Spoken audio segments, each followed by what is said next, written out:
So I think we get it. So hopefully we don't hear phones going off today. So thank you to those who came up and asked us to do something about that. So welcome everybody, a special welcome. I know we have a number of new people in the room and quite a number of new people who are attending via Zoom at home today.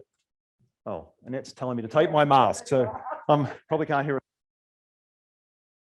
from everybody, but just so you can hear me and the people at home can hear me. So thank you. Welcome to everyone who's new and those people who are returning to the Living True series. My name's Brett Janelle, and I'm your host today along with my wife and business partner, Annette Janelle. And today, so hopefully we're all in the right place, here to learn more about technology. And this morning started off interesting for me about technology. PowerPoint slides together and then get here to the venue. And I think I was planning on being out the door at 8:15, went to shut down my computer, and guess what it said? Doing updates. And it had a whole lot of updates. So I had to sit there for like 15 minutes waiting for these updates to occur, part of the technology. Kirsten, did you get that front camera by chance? Yes, thank you so much. So I'm just curious, I just want to take a little poll of those who are here in the room. Who has a smartphone of some sort, by a show of hands? Who has a smartphone? Yeah? Not very smart, I heard someone saying, but they have a smartphone. Sometimes the phone is smarter than us. Who uses a digital reader of some form, like a Kindle, to read books? Yeah? Maybe a third of the room, interesting. What about an iPad or some sort of tablet? Who has one of those? Yeah, smaller number, okay. And then, again, how many have a computer? So a good portion. Keep your hand up if you have a laptop, notebook of some sort. Okay, so a mix of desktops and laptops, quite a number of laptops, interesting. And does anyone here have a smartwatch? Any smartwatches? I knew there'd be one. I knew you had one, Joe. Another 2, 3, 4. Okay, and some people have smartwatches. So interesting. So as Annette and I have been helping clients over the last X number of years in the process of downsizing with our move management business, we found more and more of our senior clients who are moving have more and more technology. When we started off in real estate together, 20 years ago, and we were helping seniors, there was very little technology. It was only young people that had technology. So one of the big priorities we have when we're helping people is they're wanting to make sure that the Wi-Fi is connected at their new home, that all the technology works together. And so we've seen a real change with that. And along with that comes, guess what, challenges. Anyone challenged at all by technology at times? Yeah. So we're going to hopefully provide some help with that today. So I just want to first say a big thank you to all of our sponsors who are here and make this program possible for us. Bring us topics and speakers and organization. Without them, we wouldn't be able to run the True series for you. And we have one new sponsor who I'd just like to point out. Well, can anyone actually see a new sponsor on this slide? One you haven't seen before? Someone's very observant. Yeah, Mountain Lakes Estates is a new sponsor who's just joined us. And they're an independent retirement community located here in Reno. And we'll get to learn more about them soon. And you actually would have seen Heather from Mountain Lakes Estates. Heather, can you put up your hand? Heather was on a panel 2 or 3 months ago, I think it was, on options. And sitting beside her is Nate, also from Mountain Lakes Estates. So if you have questions, you can see them. And then around the back of the room, you'll see a number of our other sponsors. And what I would challenge everyone to do, did everyone get a binder as they came in? Not sure what I just did to the screen. Did everyone get a binder? Yeah, some people. If you didn't get a binder, see Alexa or Kirsten and she'll get you one. And in the back part of the binder, we've put the business cards of all of our sponsors. So, but there's going to be one that's missing. Who would that be? Anyone guess? Mountain Lakes Estates. So yeah, if you don't have a Mountain Lakes Estates business card and would like one, see Heather and Nate at the end. And then some of the binders we ran out of sponsor business cards. So I would challenge you to look at the screen of all the sponsors. And if you are missing one, to go and see that sponsor, make sure you have their business card in your binder. And I hit something, Alexi, maybe you can come and help me. It's messed up the slides for everybody. Well, I don't know what I pressed. Something that, oh, zoomed, there we go. Oh, plus, zoom back. Maybe just hit enter. So you're already having challenges with technology and we're only 5 minutes into the morning. So let's talk a little bit about what we're going to cover today. So we're going to talk a little bit about where we can go for support if we need help with technology. Would that be helpful? If we run into problems, where to go? A little bit about where we can get educated more if we have an interest in certain areas of technology. We're going to talk a little bit about scams. We're going to talk about some useful technology that we may or may not be aware of. And then we're going to, if we have time, we'll go to Q&A, questions that you have or the audience members at home. So I thought when we decided to do this topic last year, it would be really easy to get speakers. Everyone knows about technology, don't they? Well, as of weeks ago when I was working, I found it was actually quite a challenge to get people who could talk in a kind of more broad general sense about technology. There were plenty of people who knew how to use Excel or photos or specific parts of technology, but I was really challenged trying to find someone who could talk about a whole range of technology. And I guess that's really hard because there is just so much technology. So Annette and I were talking and I said, Annette, I'm really struggling coming up. We're giving me different ideas, but I can't find, without having 30 people up here, I can't find 1 or 2 people. And Annette had this great idea, so she thought, Brett, why don't you do it? It's like, me? Why me? But when I asked Annette, why me? She goes, well, you do all of the technology in our business. I've automated our home, so there's lots of automation in our home. And prior to joining Annette in real estate 20 years ago, I grew up with technology, programming, getting a degree in a Bachelor of Computer Science, working for high-tech companies in different places around the world.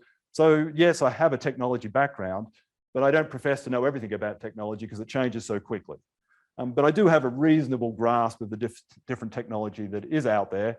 So I said, okay, well, I'll do it and I'll get help from the sponsors as we kind of go along. So you're going to hear from me today, which is kind of weird. I'm not normally up here on my own. I normally have other experts. So I don't claim to be the expert, but I'll do my best as we go along. So for those people who are at home and here in the room, one thing that's going to really help you today is the handout. So did everyone here in the room get a handout? There's a lot of information on it that we're going to cover. For those people who are watching from home, an email went out about an hour before the start of this seminar, and there was a link in there with an attachment to the email, an attachment to the handout. So I'd highly encourage you, if you can, to print that out either now or later. And if you can't find it, if it wasn't in, you don't have the email or didn't get the email for some reason, if you go to our website, retiredlivingtrueseries.com, and then over on the right-hand side up the top, click on past events, and that will take you to the seminar event for today. And then if you scroll down, you'll see Technology for Seniors handout, a PDF, and you can just download it from there. So this is to the people at home. Everyone here in the room should have it. So I would encourage you to do that. Everything I talk about today, we've attempted to put in the handout. So while it may not make sense just looking at the handout, before I speak, hopefully it will by the time we're finished today. So yes, we have lots to cover. Some of this will be not new for some people, like Joe, Apple Watch. Joe knows all about the Apple Watch, could probably teach me how to use it. But for other people, some of the things are definitely going to be new. So for some, this might be a little overwhelming, and that's okay. So don't try to necessarily take everything in or feel like you have to know about everything that we talk about. What I would encourage you all to do is maybe just circle one thing on this long list that we're going to go through that's of interest that you'd like to learn more about. So maybe just find 1 or 2 things. Well, that's appealing and I'd like to learn more about it, and then we can work out where do we go to learn more about it. And for those where they already know it, and that's great, this will just be a reminder of some of the technology that's out there that can help us.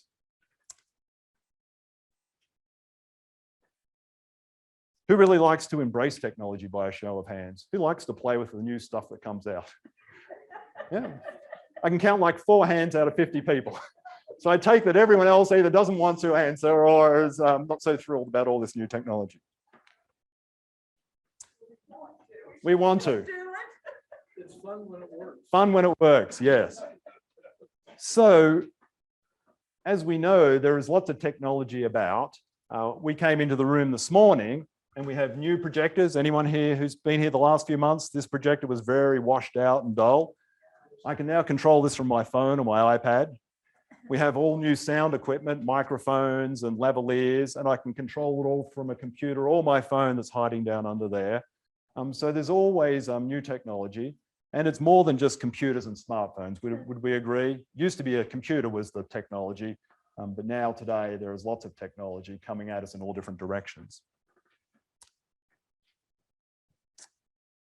And not only is it coming at us from all different directions, the pace at which technology is coming at us just continues to increase. Can anyone think back like 20 years ago? Was there that much technology? Not a lot. 10 years ago, we started to see it with the internet, or maybe it's a bit longer than that. When the internet came about, we saw more and more technology. And then if you just look like 5 years to now, just the rate of change continually increases. And I bring that up for two reasons.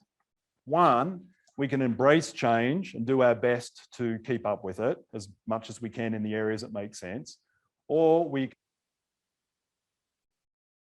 do, but what is the downside of not embracing technology? We get left behind, don't we? And maybe options become more limited for us. There are certain things where we need technology if we want to be able to take advantage of certain things, and we'll talk about that today. And if we choose not to adopt technology, our world will get smaller in terms of what we have access to. And that may be okay, but that's a conscious decision each of us need to make. So another truth I wanted to talk about is kind of what I was just talking about. Learning to love, or perhaps at least use technology, can be what helps us keep our minds sharp. So can anyone help complete the sentence related to our minds? Use it or lose it. Yeah, so study after study shows that if we don't use our minds, we kind of go backwards. And one of the great ways to keep up and keep our minds sharp is to try to focus on adapting some technology in our lives, because it'll certainly help us. So that is one proven way to become, keep our minds a little more elastic, a little more adaptable, is by using technology, even though perhaps it's a little frustrating at times. Which brings us to before. Technology can help make our lives safer and easier. So I'm sure we can all think of examples where life has become easier because of technology. But does anyone have technology in their car of some sort? Yeah, every car does. Doesn't even really matter how old, unless you've got a vintage car. There is technology in there that's helping us. Power steering is technology that was invented to make it easier to turn the steering wheel, just as a simple example. And cars today, new cars, have a lot of advancements in it to make it safer for us, and hopefully easier in the process as well. Which brings me to our last truth I just wanted to cover, truth number 5. Technology adds frustration. Can anyone relate? Frustrated with technology? But sometimes we think it's because we're too old, that's why we're getting frustrated. Well, let me tell you, even when I was 15 and programming, I got frustrated because I didn't understand this new language or whatever it might be. So don't think it's anything related to age. What it's related to is just it's continually changing. So it's the one thing, and it was one reason I was happy to get out of the IT technology industry, was because of the rapid rate of change all the time. There was always younger people coming up who didn't have a family, had unlimited hours, and could spend more time and could always end up knowing more than you, because once you've got a life other than work, it's hard to keep up with those. Just work and work and work. So yes, it's okay to be frustrated. We just need to know what are the options, where can we go to get help when we do get frustrated. No, frustration is part of the process of us learning. At the end of that frustration, hopefully it becomes a sense of achievement, and now things are easier again until we get to the next frustration, which I can guarantee will come. So let's start with tech support. So if we get stuck with whatever the technology is, where do we go to get help? So we've listed down a number. Is anyone familiar with YouTube? Show of hands, who's used YouTube in one sense or another? Okay, so YouTube is a website. It is videos, and unbelievably, it blows me away, the number of people who have taken the time to record videos on how to do something. So whether it's changing a light bulb, whether it's using some piece of automation software, whether it's programming, whether it's constructing things, home projects, you can find it on YouTube. So it is a great resource when you are stuck with something. Why won't something on my phone work? You can literally type it in. How do I use whatever on my Android phone? And there'll be a video pretty much on just about anything you can think. And that is a really good resource that people overlook in terms of where to go to get help on how to do something. So does that require you being able to use, though, to go there first? A computer. So for those who haven't adopted using a computer, that would be something that you would need to first have. And where could we, if we didn't own a computer, where could we go to access a computer where we could play around and try out this thing called YouTube on the internet? Yeah, the library. Yeah, we got lots of free resources in the community.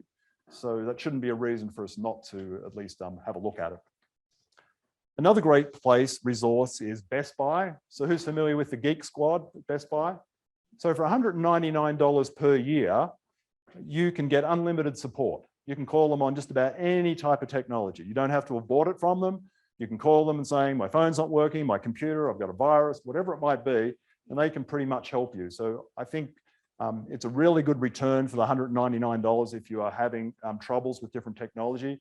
My move manager, Kirsten, was just telling me how she got on a 3-way call with the Geek Squad, her mum and dad who were struggling with, I think it was a virus on their computer, and Kirsten, who was here. They did a 3-way video conference, and the gentleman from the Geek Squad walked mum and dad through with Kirsten looking on to get rid of the virus and install new virus software and take care of the problem. How neat is that? All done remotely. No one had to go to the store or anything. And if you need them to come to your home, I think it's $49. So if you want them to come and physically look at whatever it is at the house for $49 each time, they'll come to your home and help you with whatever the technology problem is. Who was aware of that? I'm just curious. A couple of people knew about that? Yeah. So if you have Apple products, I don't know if you're aware, Apple have fantastic support, or at least pre-COVID, and once we're past COVID, I'm sure they will again, in terms of quick response to get 800 number. Again, this is all in your handout. Who's aware of the Genius bar down at the Apple store for those who have Apple products? So that is a fantastic resource. My mother-in-law uses it all the time. She has, an iPad and a MacBook and a phone. So anytime she gets stuck, she just books an appointment or just turns up down at the Apple store, and they'll help her with whatever that problem is. And how much does it cost when you go to the Genius bar at the Apple store? Free. Yeah, zero. Yeah, there's no cost at all. And they'll help you do whatever it is on your device that you're having troubles with. So that's down at the Summit Mall, down South Reno. And then another service, which I think we talked about on one of the Zoom calls we did last year around when COVID started, is cyberseniors.org. So it's a website, and they have a phone number. I think it's a toll-free phone number, 844. And the thing, yeah, that is toll-free, thank you. I think I have a slide. So Cyber Seniors is a volunteer organization that was formed maybe 10 years ago, and it's specifically aimed at seniors, retirees who are struggling with technology. And you can call them for anything that you're struggling with, and either someone on the phone or someone they'll connect you to will be able to pretty much help you with whatever that problem is. How cool is that? And they have, we'll talk about it in a moment in training, they have lots of different sessions that you can connect to learn about things as well. But yeah, they provide free support on just about anything. And it's volunteers, students, other peers, and so forth that make their time available. So let's jump to tech education. Can we hold questions? So I will get to Q&A, and if you have something to add or a question, we'll do with it then, simply so those people at home can hear what's being said. So Cyber Seniors that I just talked about. So they have lots of classes. Let me just go back to that previous slide. What do they got? I think I took this screenshot yesterday or the day before. Tech drop-in, so you can dial in from a phone or from your device, do a Zoom call with them, and ask whatever questions you have. They were talking about keyboards. I guess that's, what's today, the 19th? Yeah, keyboard layouts, a trivia night, a fun thing. But they have all sorts of how to do grocery shopping from home, how to do online banking, how to use telemedicine, how to connect with your doctor. They have all sorts of different classes that are really helpful if you are new to any of those areas. YouTube, again, great place for education, not just support how to do something, but if you're wanting to learn, there's all sorts of classes that have been recorded and put on YouTube, some from some of our universities. Again, the Apple Store for education. Who was aware that the Apple Store do classes, ongoing classes? A few people? Yeah, so you can go for, again, free and sit in a class, how to use the phone, how to use the MacBook or whatever the device happens to be, the Apple TV, whatever technology that you may have from them. Who's aware of OLLI, the Osher Lifelong Learning Institute? So OLLI is a great resource for those who don't have their hand up and for those who are at home. They have a catalog of all sorts of classes. Up until COVID hit, they did specific classes, tech drop-ins, where you could go in with your computer or your phone and they would help you with whatever the issue that you might have. They have ongoing classes on using Excel, photography, all sorts of technology-related classes. And a membership at Ollie would cost you $55 per year, and they do have scholarships. The money's a challenge. So I'd highly recommend it. Annette and I have taught classes there previously.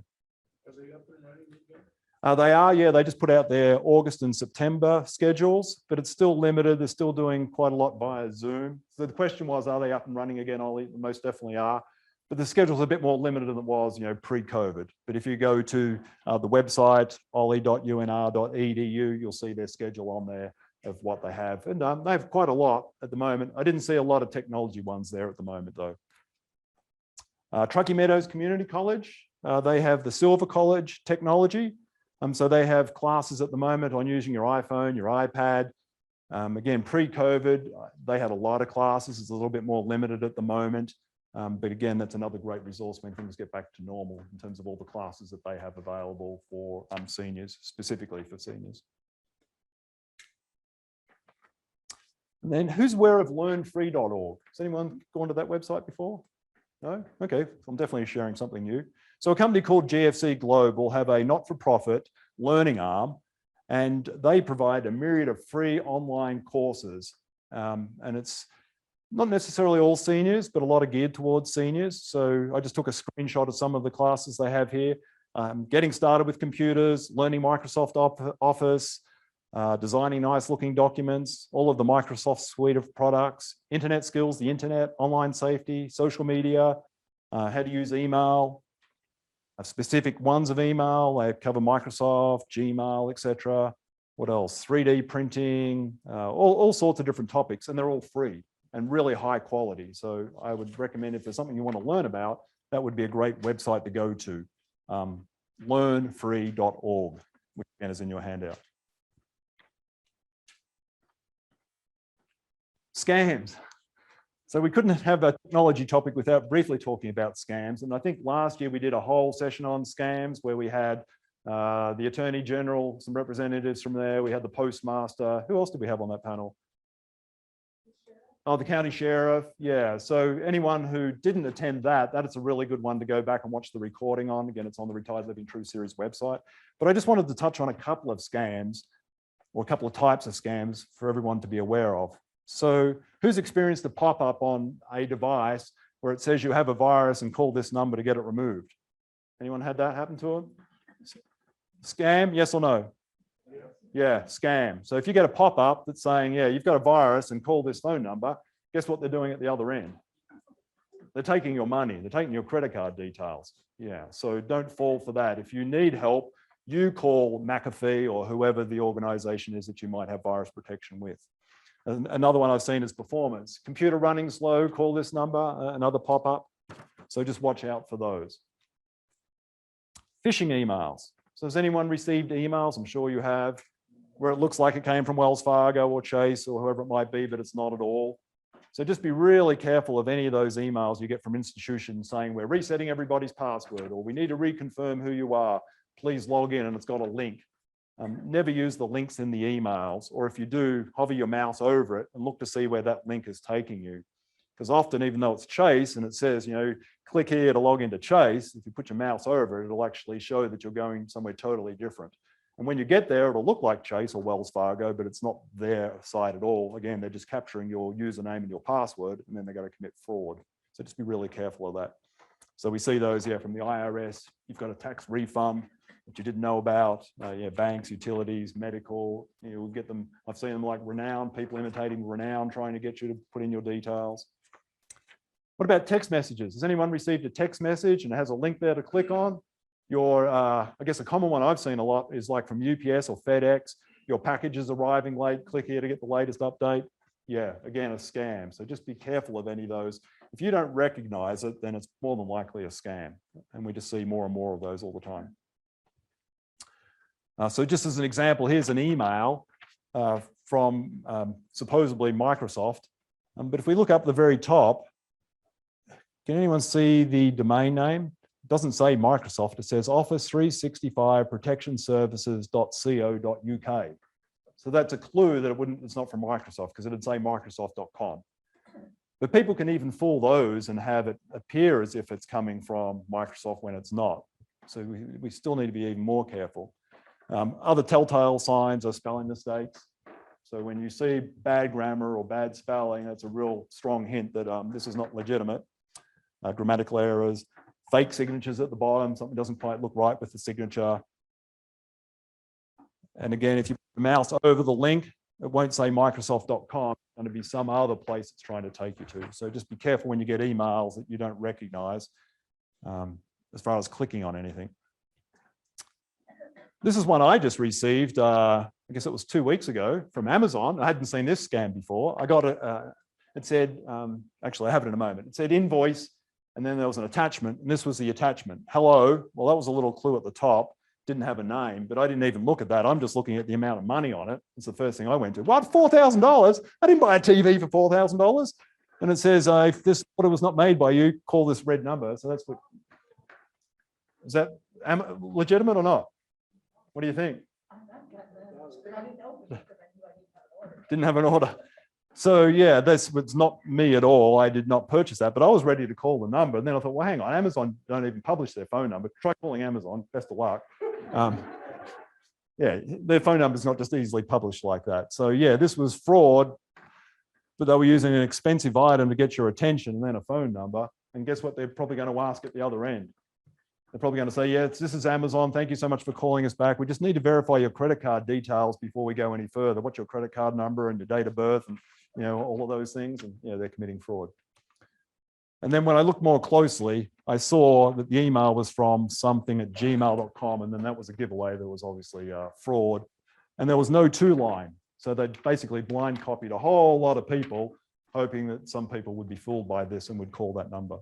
So just be careful. So let's talk about some useful tech tools. So for those who have a phone, does anyone use location sharing where you share your location with someone else? Yeah, a few people. So this can be really helpful in so many different ways. An obvious one that comes to me is if you've got a spouse maybe with dementia and there's a challenge there with them not being where you thought they were being, but they always carry their phone with them. If you have location sharing on, you can see exactly where the other person is. So I took a screenshot yesterday. I was wondering where my son is. He just started junior high school this week. And that's him up the top, handsome little fellow. And yes, I can see he's at where he's meant. Not at the water park or somewhere else. And then it so happened that here's Annette. She was at an appointment in Carson City. So it just gives you the ability to know where. And yeah, that can be super helpful in a whole range of different circumstances. So if you have adult children who are worried about you and you're willing to share your location, they can easily know where you are.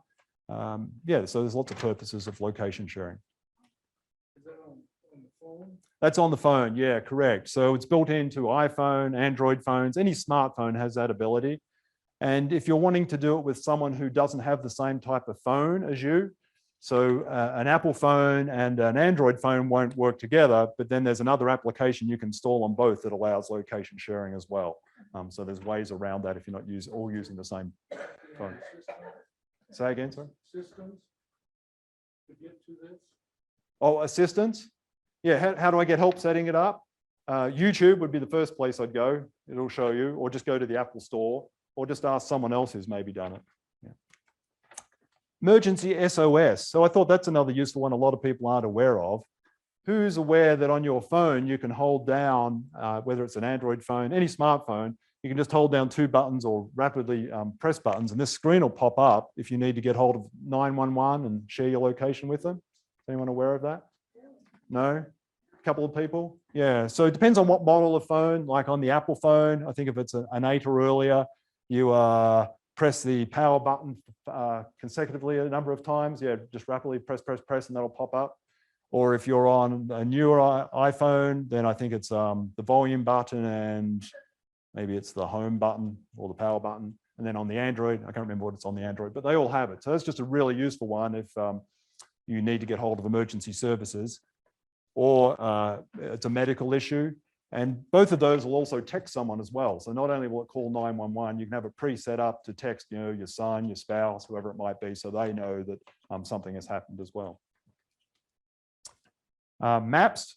So if we have a smartphone, another advantage of phone is they have the capability with the GPS is built into the phones. So using satellite technology, we always know where that phone is located. And then secondly, with maps on there, we can use it for navigation. So my mother-in-law was going to, where did she just go? Back to east to,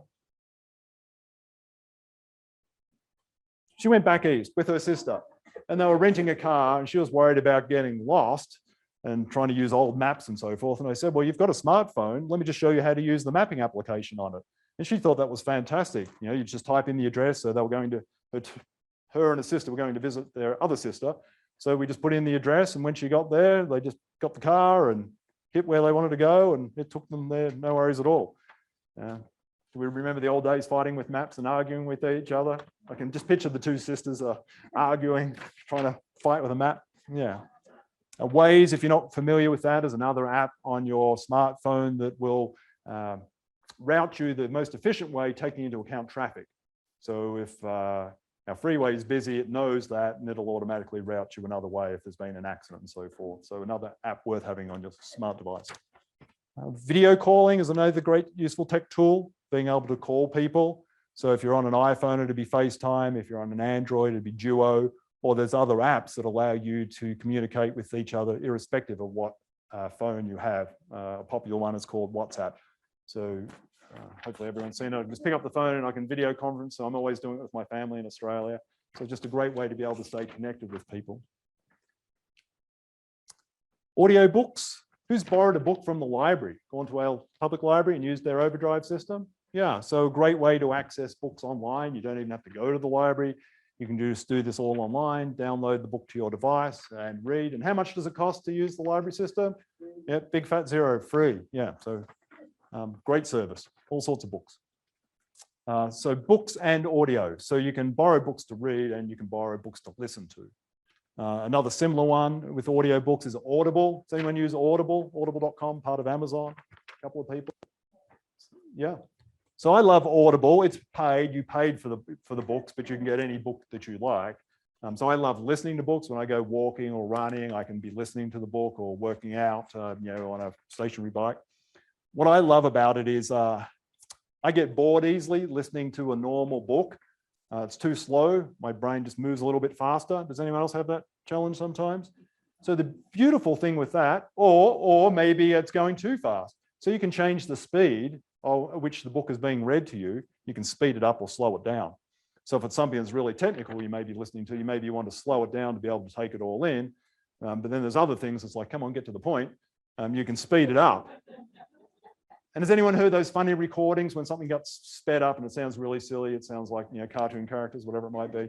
The beautiful thing with this, the technology they use is it just sounds normal. It's just going faster. It doesn't sound weird or anything. Yeah, so that's really useful. Zoom, so everybody at home, everybody wave to the people at home that are joining us at the moment.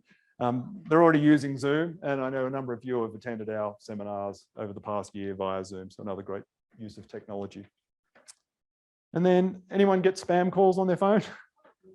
Yeah, just one or two. So a couple of useful pieces of software or services, Call Protect or Truecaller, allow you to block spam calls, and they're very smart at being able to determine what's spam and what's not, so those calls don't even appear on your phone anymore. So those are two services worth looking at. So other tech tools. So has anyone been challenged using their smartphone or know someone where the phone is smarter than the person trying to use it? Can anyone relate? It's like, I just want to throw this thing. So for anyone you know, or even yourself, and doesn't want to deal with all the little icons and buttons that are on an iPhone, and there are ways to simplify the iPhone or the Android, you can simplify the interface so things are larger and it's not as complex. But a phone that's kind of, it's a smartphone, it's kind of like an Android or an iPhone, but they've purposely changed the interface to make it much simpler. It's called Jitterbug is the name of the phone, a Jitterbug Lively smartphone. So that's a great solution to have. Mapping and email and all the normal things you want, video calling and so forth, but just with a much simpler interface. And I think they run about $100, $150, and then the normal monthly plan. So less expensive than an iPhone typically. So that's a great option. Restaurants. Since COVID started, has anyone gone to a restaurant and they don't have a menu? Has anyone had that experience? and you see one of these little barcodes, all these little black dots. Yeah, so that happened to me there months ago. And it's like, what is this all about? So I was familiar with the codes, but I didn't realize some of the restaurants, because we hadn't really been out, have gotten rid of the menus. And the only way you can see what's available to order is by taking your phone, a smartphone, menu up on your phone for whatever the restaurant is or bakery or wherever you might happen to be.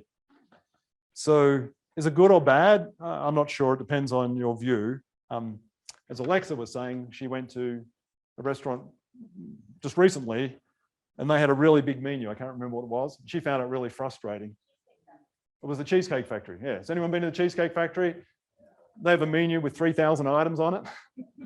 It's like a novel that you read through to work out what you want to eat. So imagine trying to scroll through that on a phone. So that might be a downside. But more and more restaurants and places we frequent are moving to this technology because it reduces their cost in terms of producing menus that are changing all the time. So we might find as time goes on, we may have less and less access to perhaps menus, which may be a reason to adopt the technology. Hopefully restaurants and so forth will still have a hard copy if you ask for it, but I can see a day will come where they decide we're just not going to print them anymore. Telemedicine. So who's done a tele-doc call with their doctor? Has anyone done a video call with a doctor without having to go in? Yeah, quite a number of people here. So that's another great use of technology. So pretty much all of our hospitals here now provide the ability for you to book an appointment with your primary care physician or whoever it might be and do it online via a secure video call. So another great use of technology without having to go in. I had to change primary care physicians just recently because mine retired, or I don't think he retired, I think he just went somewhere else. So I needed a new primary care physician, and I just find that a pain because we have, I guess it's a HMO. Every time they change, you've got to go meet the new doctor again before you can actually get any service. But this was a great way to do the meet and greet with the doctor and just do it from the comfort of my office or home or wherever I was at the time without having to schlep myself in and sit in a waiting room. And so just another really good use. And actually I had something on my face, I think it was, and I was concerned about it. And so I even did a dermatology appointment where they were able to look closer, held it up and it's like, hey, don't worry about it, that's whatever, or come on in. So yeah, maybe not so good for private parts, but yeah. Some things we do need to go and see the doctor for, yeah. But they certainly asked, yeah, can you take your blood pressure at home and can you do this and that? It's like, no. I can weigh myself, yeah, I can do that one. So there are times where we do need to go in. My chart, who's with Renown, St. Mary's? Has anyone used My Chart? Yeah, a few people. So My Chart you can access from your computer, your phone, your tablet, whatever the technology you have is. And you can schedule your appointments, you can look at your test results, you can access all your medical records. Yeah, you can schedule any appointment, reschedule. So really handy rather than, has anyone tried calling the hospital recently, doctor?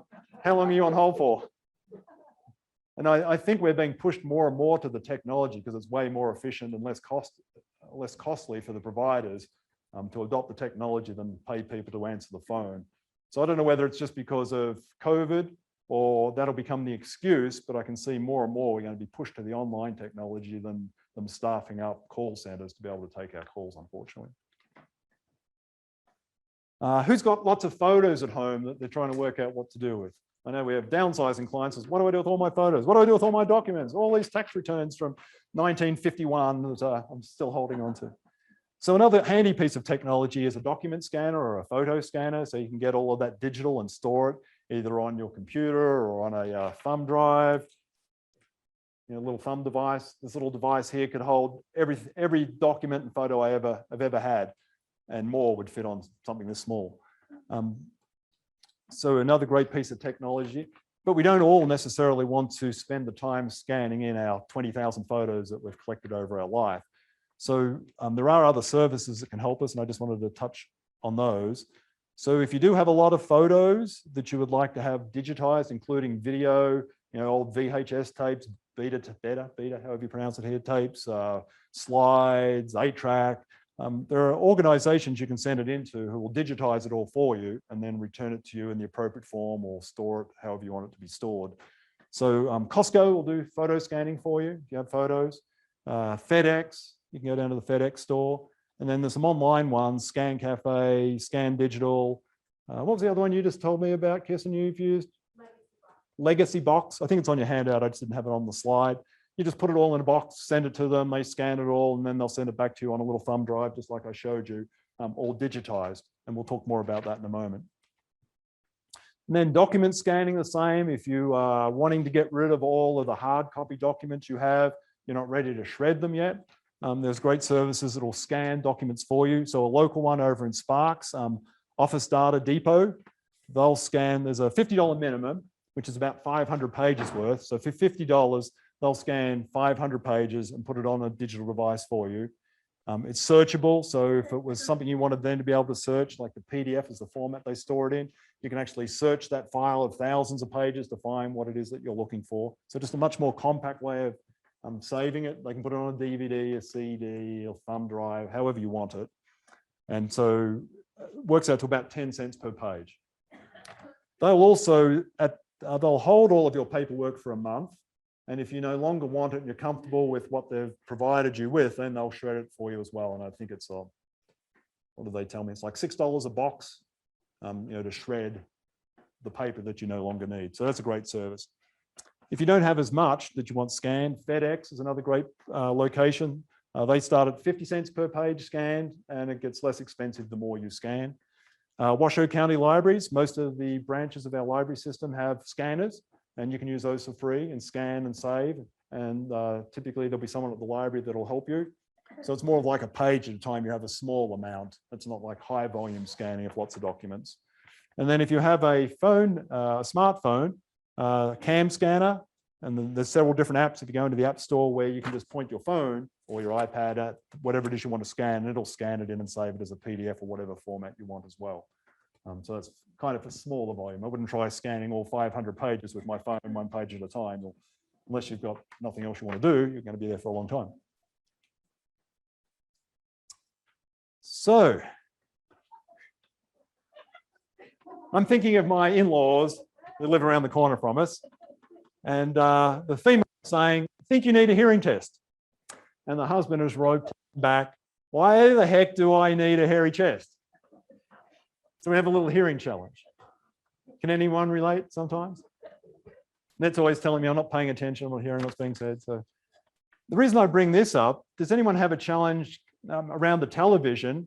It's typically with a couple where we need different hearing volumes, where maybe you're trying to read a book like he is, and the spouse has the TV blaring to be able to hear it, and that causes conflict. Anyone relate, or is it just my family? Others as well? Okay, good.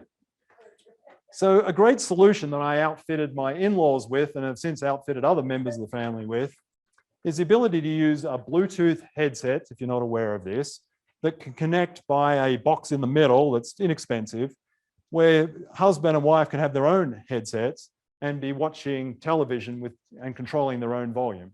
And the TV can be having its own volume. So I could sit watching the TV while Annette has her headphones on and has her volume, or I can have my in-laws over. So my father-in-law and mother-in-law will come over to watch a movie with us. They both have their headphones on, so they can control their own volume, while Annette and I and our son are watching the movie, just through the regular sound of the television. So everyone is happy versus having it too soft or too loud, etc. Is anyone aware of that? You could do that? No? One person? So that's in your handout. Then in addition, has anyone heard of Phonak hearing aids? Oh, one person already has them. So again, technology that's really advanced from the hearing aids that I remember my grandparents having that were more trouble sometimes than they were worth. Technology has really helped in terms of the clarity, volume control, different background noises, being able to cancel all that out. So they've come a long way. But these particular ones are really are impressive. You can purchase them at Costco. They also will connect and allow you to listen to your TV directly through the hearing aid. So rather than it just having background noise in the house, it is directly picking up from the TV. So it's totally clear. It's not trying to filter out any background noise. You can use them with your phone to answer a call. You can use them for video conferencing. And again, it's your hearing aid directly to the device. It's not you holding it and it picking up the sound because the device is here. It's electronically connected to the device. So you have absolute great clarity in terms of your ability to hear without distractions in the background. Answering calls, watching TV, so many applications for that. I use mine to listen to Audible. Listen to Audible, yeah. So if you're listening to books you've borrowed from the library or audible.com, yeah, so anything that's basically on your iPad, your TV, your phone, it can be directly connected to it. So it's not trying to cut out the background noise. So what would you need to have though to be able to use headphones like that? You'd need a smart device, wouldn't you? So if you don't have a smart device, that might be enough to encourage you to look at smart device technology. And the way you control everything, all the settings, is done through the device as well, your smartphone. That's how you can control all the settings on it. Other useful devices. Anyone got a Ring doorbell? Anyone? A couple of people? Yeah, great. So a Ring doorbell is basically a doorbell. Someone presses the button to let you know that they're at your front door. So you can actually see who is at your front door. We've all heard about package theft. Packages being stolen. Amazon delivers it, leaves it at the front door, and someone steals it. The Ring doorbell has the ability to record everybody who comes to your front door. So you have video evidence of who took the package, or if Amazon or whoever says they delivered it, you can go, well, I have video that's ran the whole time and no one delivered anything to the front door. So multiple uses for that, for the Ring doorbell. Flat screen TVs have come a long way. So we talked about digitizing photos earlier. Some of us have a lot of photos. One of the things we like to do with our family photos is just having them playing on our TV. So that's basically the screensaver of the TV. It also gives you the ability to watch lots of different TV channels that are streamed now. So rather than having to have cable, a lot of people have given up their cable TV subscriptions and now just stream everything over the internet for less cost through one of the smart TVs. So if you weren't aware of that, and TVs have come down significantly in price. You can buy like a 45-inch TV now for like $200. They're crazy how inexpensive they are, and they have all this technology built into them. Streaming devices. So if maybe you have an older TV, maybe it's a smart TV, but not smart anymore because it's 10 years old. You can buy streaming devices which have multiple uses that you can plug into those TVs and access still all of the same technology that I was just talking about with the newer smart TVs. So you might have heard the words Google Chromecast, Amazon Fire TV, Apple TV. They allow you to plug into your TV and then stream, have photos appear, do a Zoom call, mirror your iPad with the TV. So you've got a bigger screen where you can talk to the family. So often we'll talk to my family in Australia and we'll put them on the big TV. So they're like life size in our living room, but it's coming from our iPad that's mirrored to the TV. So just so many uses of technology. Again, I'm not trying to overwhelm. So just mark ones that might be of interest to you, because I know for some people it's like, oh, well, you don't need to adopt all of these, but there might be some that help some people. So that was the purpose of today. Smartwatch, Joe mentioned he had a smartwatch. So these are really going to change our lives, I think, over time. So who's familiar with the pendants that we'd wear around our neck? Maybe our parents wear one, or if we're in a community for falls and so forth, so for fall detection, so someone can be alerted. And a lot of people don't want to wear those for one reason or another. But a smartwatch that we wear on our wrist has the same ability now. So if we fall, it can detect a fall and it can automatically notify someone of that fall. So I think that's a really good use of technology. In addition, I'm sure you've heard the stories on the news where it's detected someone's potentially having a heart attack because it's detecting, a regular heartbeat and it's warning them that they should go and seek medical help. Emergency voice calls.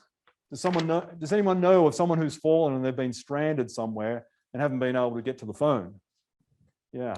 So this is another really good application of that. If I was to fall and I'm unable to get to a phone, I can talk to my watch. I can say, call emergency services, and it will call for me. So it's always with me. So I don't have to be in that situation where someone finds me 3 days later, dehydrated because I've fallen and I can't get to a phone.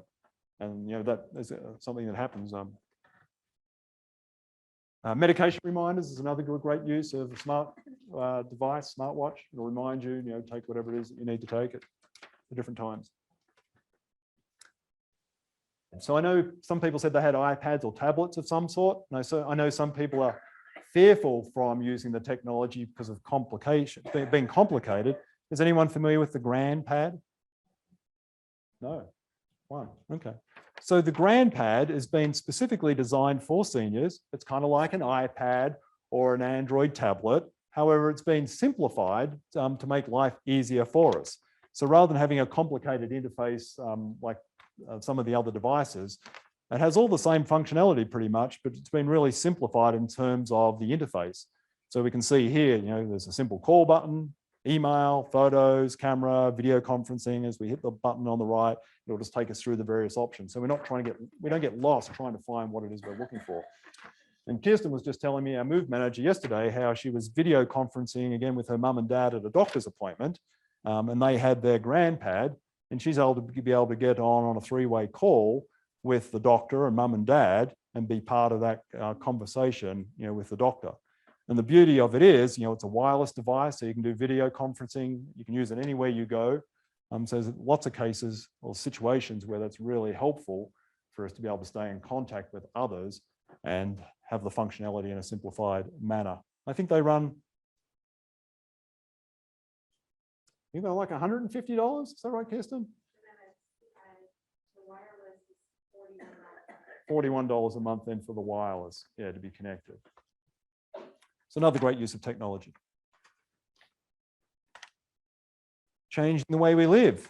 So let's just talk about vehicles for a moment. So Annette wishes I had a car that had some of these features back a little while.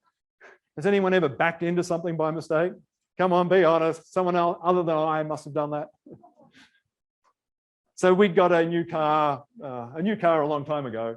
And within 2 weeks, I backed into a shopping trolley, put a big dent in the back of it. So now some of the newer cars, or most of the newer cars, all have this as standard. They detect if there's someone or something behind you. So when you go to reverse out of a parking lot, it detects if someone's walking by, if another car's going by, and it beeps at you to let you know. So even though you've looked in the mirror and didn't see anything, there's sometimes things that we can't see that the motion sensors will detect. So a great use of technology.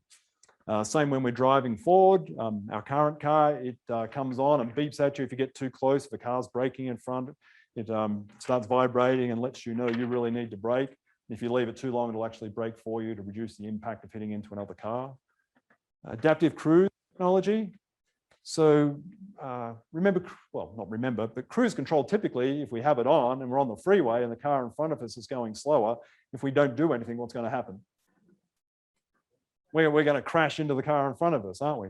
So they've got smarter now with cruise control. It actually anticipates or knows what the speed of the car is in front of you, and it'll actually slow you down to the same speed as that car in front of you. So that's pretty cool. So if you're on a trip on the freeway, really useful. You're not having to keep an eye on the cruise control. What I really like is the blind spot warnings on the newer cars.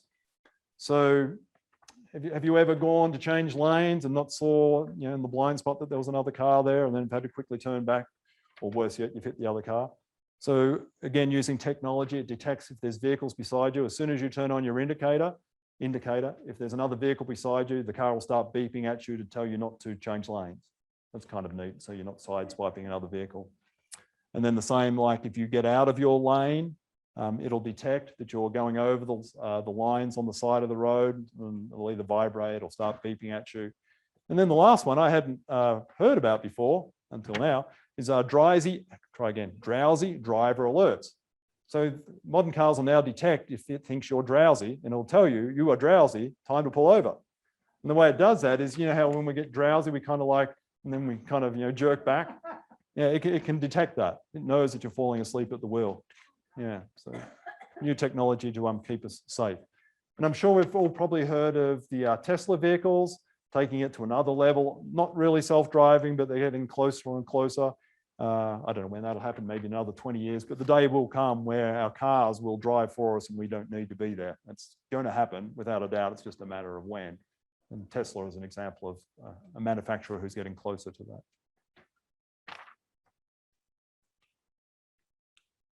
Actually, let me just go back. So if you wanted to learn more about this, where I found this was on AARP. Who's a member of AARP? Yeah. So they have a free class on there. It's in your handout, Smart Driver Tech Online Workshop, where they go into more detail, teaching you about the use of this technology. So if you're thinking of buying a car, maybe understanding it better and deciding is it worth getting a car for this or not. But yeah, really good series of classes that they have. So also changing the way we live. And Annette and I see this a lot being real estate agents. The homes that we now sell, the new builder homes, are becoming smarter and smarter all the time. They're building a lot more technology into our homes, making our lives simpler and easier and safer. So like Ring doorbells that we talked about, those are pretty much standard in a lot of the new homes. Automation of shades that go up and down, it's pretty standard in a lot of the new homes. So is lights, automated lights. So it knows when you walk into a room, the lights automatically come on. If lights are left on in the house and you're at midnight, they automatically all turn off. Voice command, turn on the light, turn off the light, lock the front door, unlock the front, well, not unlock, lock the front door. Will be retrofitted to a current home if it makes sense to you, the technology. One I really like is who likes vacuuming their floors? No one? Come on, someone else like vacuuming floors. So there are vacuum cleaners now, robotic vacuum cleaners that will clean your floor. And they're becoming less and less expensive all the time. You can tell it which parts of the house to vacuum. Works best in a single-story house. If you've got a two-story house, then you probably need one upstairs, one downstairs. But it maps out the house. It knows where all the furniture is. And it works its way around. It empties itself once it's finished cleaning. It has its own storage, and you have to just empty that like once a month. And you can have a vacuum every day, every other day, parts of the house, all of the house. And fantastic technology, I think, as we age and we don't want to be dealing with the vacuuming, it just takes care of it for us. Does anyone have one? A couple of people? Yeah. Question. You recommend one over the other? Do I recommend one over the other? So there are a whole lot of different brands available, starting from maybe like $200 up to probably as much as you want to pay, but $800, $900. So they can be expensive or inexpensive. And the more expensive they are, the better they are. When we first tried one a number of years ago, it was a relatively inexpensive one. And this thing wasn't very smart. It was just bouncing all over the place. It's like, we're going to be here for months for it to clean the house. And they've certainly got better. And as you go up in price, they actually map out the house, and you can look at the map that they create, and you can actually say which sections. So we have one. And each morning we have it clean the kitchen, kind of dining part. Our son, he's so messy sometimes. When he eats his cereal, there's always cereal going, or a sandwich, there's crumbs. So we have it always vacuum where he's been or where we've been in the kitchen, because the kitchen's usually where stuff gets spilt and so forth. So every day it does the kitchen, then I think on Fridays it does the whole house. Yeah. But to answer your question, Joe, I like the iRobot starting at a version 7 or a version 8. Because it does map out the house. It has a station where it goes back and not only charges itself, but empties itself too. So that way you don't have to empty it every few days. It's like once a month you need to worry about emptying it. We tried one of the higher end Sharks, but it didn't have the ability to automate where it cleaned. So if you think of a map of your house and all the rooms, both of those brands will allow you to map out the house, but you could only manually tell the Shark, go do the kitchen or go do the bedroom. We like it just to do it automatically. When we leave for work, it automatically knows to go and do whichever rooms. That's the iRobot. Whereas the Shark, you have to either do the whole house or manually tell it where to go. Yeah. Do they work on carpets that have a little shag, or do they just work on flat carpets? So the question was, do they work on carpets that have shag? So yes, they do. I don't know to what degree. You would need to look at each manufacturer, what they say, because they do tell you as to how much pile it can be. So they definitely work on carpet. We have I don't know how dense our big rug is, but it goes over that fine. And there's ones that'll even mop your floor. They've got like cleaning and water built into them. We don't have one of those, but it'll actually clean. So if you have pets, really great for pets. Pet hair, picking that up all the time. You can have it go every day, and it's going to pick up the cat's fur, dog's fur, etc. Smart thermostats are standard. Does anyone have a Nest thermostat or something similar? It actually, 1 or 2 people. So there's our typical thermostat where we can control the temperature up and down, and we can program it for time of day and week and so forth. The smart thermostats will actually allow you to do it from your phone, so you can be away and turn on your heat or your cooling or whatever. They'll learn your patterns, so it knows when you're in the house. So if you have a phone with you, it knows when Annette and I are out of the house, and it knows when we're in the house. So when we're in the house, it knows to turn on the heat or the cooling, or when we're away from the house, it'll adjust it down to a comfortable temperature, but not as comfortable as if we're in the house.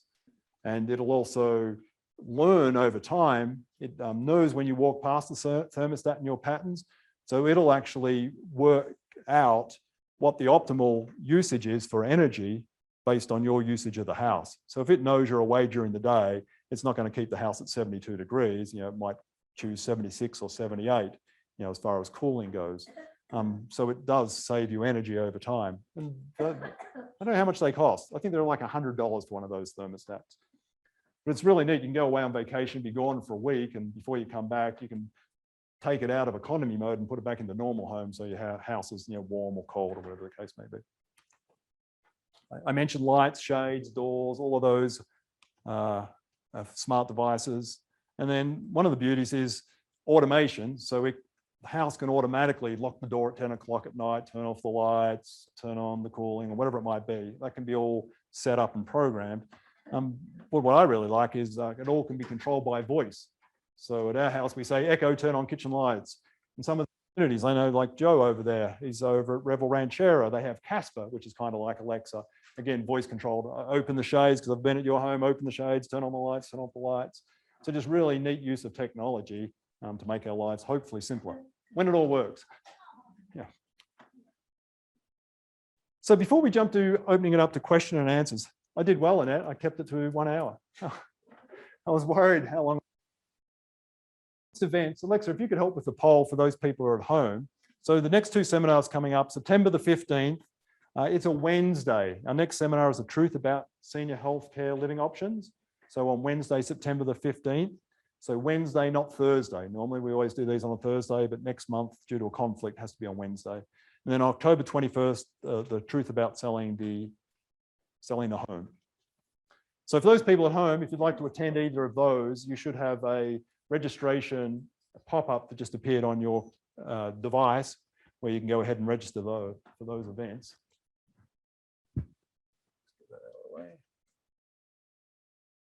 And for those people here in the room, on your yellow evaluation form, there'll be a checkbox there. If you would like to register for next month's seminar, you can just check that. And if you'd like to later, if you don't know what's on your calendar, you can just go to the retiredseries.com. We'll happily get you registered.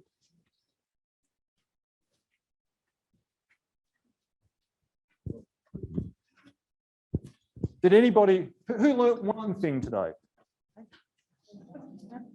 Okay, good. Most people. Who has circled something that they're going to go and further investigate, maybe learn a little bit more about? Come on, everybody put your hand up. Everybody should circle. There must be something there of interest they want to learn a little bit more about.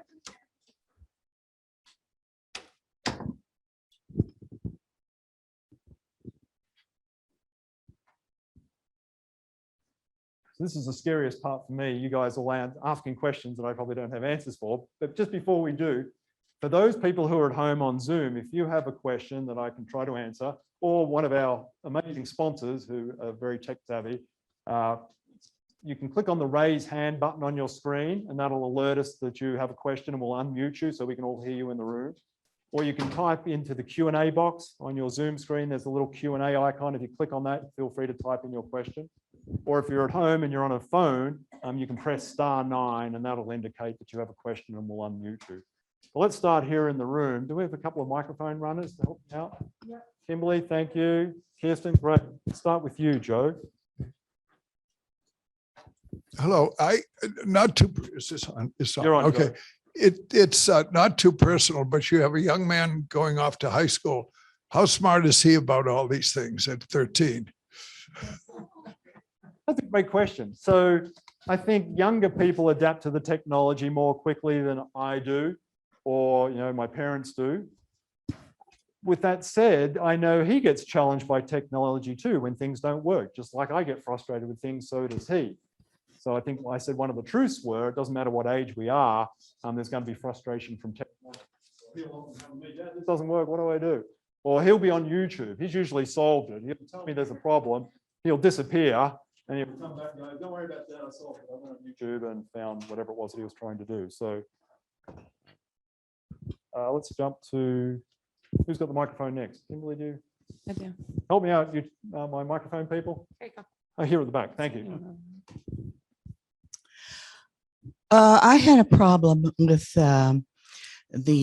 cell phone one day, and I was at my granddaughter's house, and I was asking her if she could help me with it, and she says, "Yeah, let me get my cell phone and we'll go over this." So we were going over it, and my 3-year-old great grandson was there, and he finally just reached up, grabbed the phone, and said, "I do it," and he did. He here. So it makes you feel pretty stupid, but really, the young ones, I don't think they're going to have near the problems we've had with this stuff. Thank you, Sue, for sharing that. That is very true. And so who should we be going to when we have challenges? Yeah, the 3-year-old, the young ones, they've worked it out. They're just experimenting and playing, and they work it out. And I think back to my parents. I remember them being challenged when the VCR came out. You know, how to use the VCR and the remote control. And that was a remote control that was on a cable. It wasn't even, standalone. There was a cable that ran, and me being the one who could help them. It was probably my grandparents more that struggled when the VCR came out. But I think that's always true, because when you're younger, your mind is more nimble and we learn much more quickly. That's a generalization, but for the most part. And also when we're younger, I think we're maybe more inquisitive. We want to know how everything works. And then as we become wiser, more experienced, maybe all that detail is not as important. I have a question from Claudine at home. Claudine, you're unmuted. No, I'm sorry. Okay, no worries. Thank you, sorry. I think you had a question. I think Arthur, yeah, this gentleman. Hi, not really a question, but an FYI. NV Energy will install a smart thermostat for free. The thermostat and the installation are free. Fantastic. So NV Energy sharing with us will install a smart thermostat for you for free. The installation and the unit. So that's a great advantage to have. Arthur. Does anyone here have or knows any information on something called Oculus virtual reality? Anyone else want to take that? Okay. If we had a 10-year-old, they would. So Arthur's asking about virtual reality headsets. So Oculus is a company that have created a virtual reality headset. I don't know if you've seen people wearing them maybe on TV. It's basically a screen, and we use them for playing games, flight simulators, a whole range of different applications for it. But it gives us the feeling that we're actually there. So I could be standing here looking really stupid in front of all of you with my VR headset on, looking around. And as I look around, I'm actually feel like I'm somewhere totally different. It's amazing technology. They use it in the medical industry. So a surgeon, rather than looking on a screen, can actually be using the VR to be looking at the cameras that are in the body as they're performing the operation, all through the headset. Fighter pilots use it so they can see what's going on elsewhere. By turning their head, they're getting a different view. So amazing technology. And there's different manufacturers or brands. So I'm not sure what your specific question was. And they start from like $400 and go up to thousands of dollars. And they're quite common with gamers. If you buy like a PlayStation, you can get the VR headset and play the games. You can be in the racing car and turning around, and you're seeing as if you were in a car looking around, or in a plane. And there's game places over at the movie theaters in Sparks. There's a game place there, and they have a lot of VR headsets. So you can go in and ask to play a game, and you'll just get the sense of how it works and what it is. Pretty neat. I get a lot of spam calls. I never answer them. But how do I stop them from coming? So a lot of spam calls. How do I stop them from coming? So on a landline, depending on your phone carrier, there's services where they can block the calls for you, and you subscribe. There's a fee for it. If it's on a smartphone or a cell phone, it has to be a smartphone. There's apps that you can download. I shared a couple, Call Connect and Truecaller, that you can put on your phone.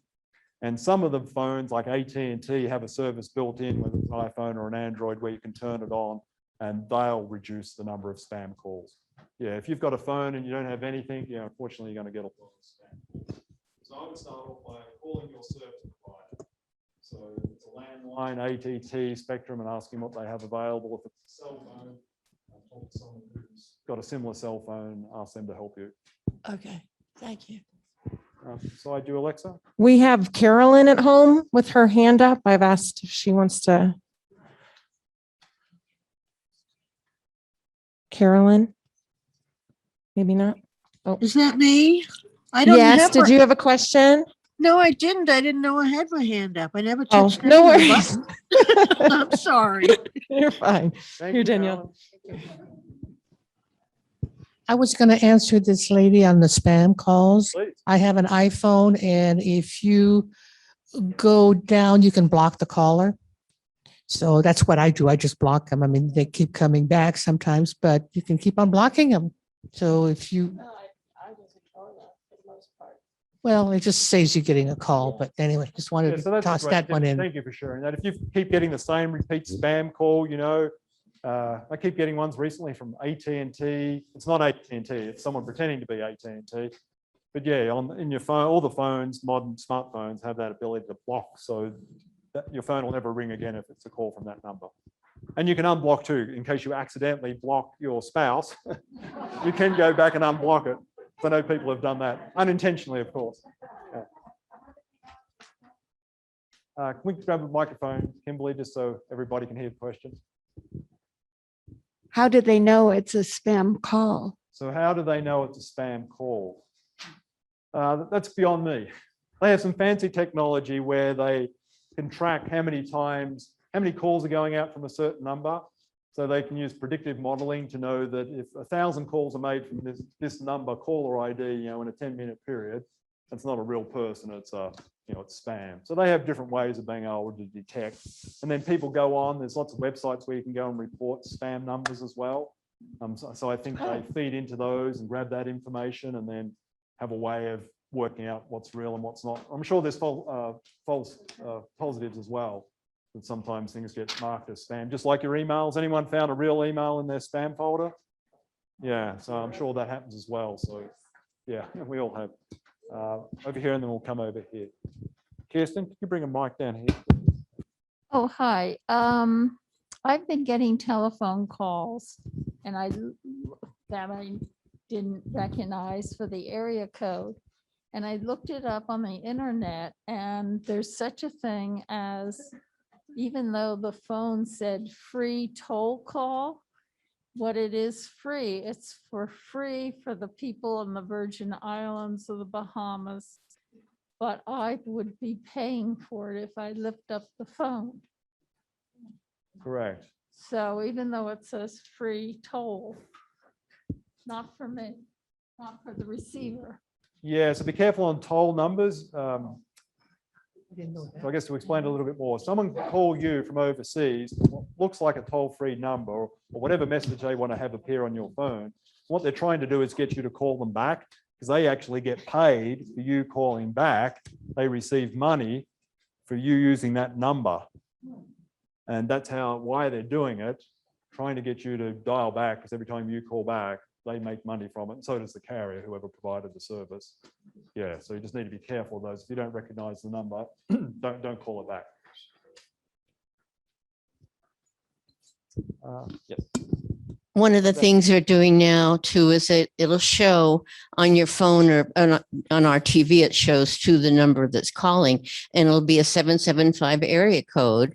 And then it'll be 852, which is our prefix.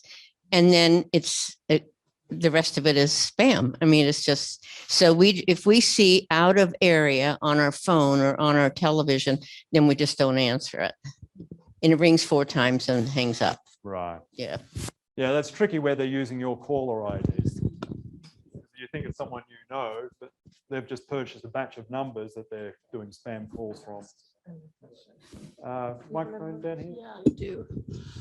Then Kirsten, can I have you bring a microphone? Every once in a while, I'll get a call and it's my number calling me. How is that working, and what do you do about it? So getting a call from your own number kind of looks weird, doesn't it? So it's called spoofing. They're able to spoof your phone number. use a service where I could call any of you and choose what I want my caller ID to be, and that's what they're doing. So I don't know why they'd be calling you with the same number, because that just seems silly. But in the case down here, yeah, they're using a number that they think you'll think someone you know, and you'll answer the call. As to how to go about stopping it,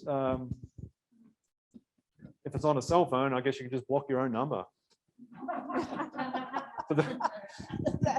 That does work for me. Yeah, I don't know if you can block your own number. Yeah. So I haven't heard of that before, but I heard several people shake their heads about that. So obviously it happens. If I go to a restaurant and I see that little symbol, what do I put? Do I just point my phone to it? Do I do like the photo, or what do I point to get it to come up? Yeah, thank you for asking that question. So yeah, when we're at the restaurant and we see that funny little barcode, it's a little box, has lots of little dots in it. How do we get, what do we do? So you pull out your smartphone, needs to be a smartphone that has the ability to take a photo.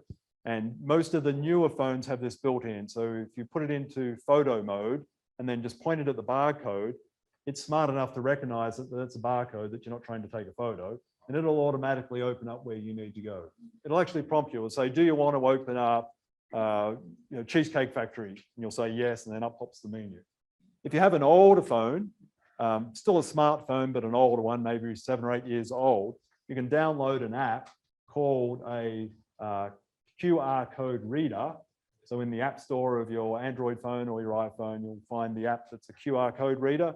You install that, and then anytime you see the barcode, you open that app and point out, and then it does the same thing. But the newer phones just know when you put it in photo mode, that's what it is. Yeah. You see it like now, like any skiers, if you go to the ski resorts, like last year with COVID, they didn't hand out maps anymore. None of the Vail ski resorts, like North Star and pretty much all of them now, none of them had maps of the ski resorts. What they had was this QR code, and you had to point your phone at it to get a map of the resort to know where to go skiing. And that's, again, becoming more and more common, cuts down on cost. I'm sure it costs a lot of money to print all those maps, and then they don't have to worry about changes, because they're just sending you online and they can change that easily. So thank you for asking that, because I know a lot of people, it's like, well, what do I do? What do I do with my phone? Any other questions? Alexa, you have one? Terry at home, do you have a question?